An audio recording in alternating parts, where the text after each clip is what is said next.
In Fergus, you can record incidents using both the desktop and Fergus Go app.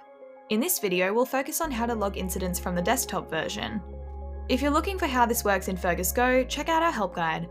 To get started, head to the Health and Safety tab at the top of your Fergus dashboard. Then, in the menu on the left-hand side, click on Incidents.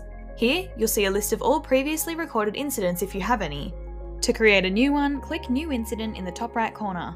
On the incident form, you can give the incident a title, specify whether it was a near miss or an accident, record the attendees involved, and set the date of the incident. Below that, add a detailed description of the event. The more specific you are, the more useful this report will be if you need to reference it later. At the bottom, you can also drag and drop photos related to the incident. Add as many as you need. These visuals can be crucial for follow-up down the track. Note, incidents aren't tied to jobs. If you need to log something job-specific, we recommend using the hazards section on the job card instead. Check out our help guide if you want more information. And that's it. Use the incidents section to keep accurate records, stay compliant, and make sure your team stays safe and informed.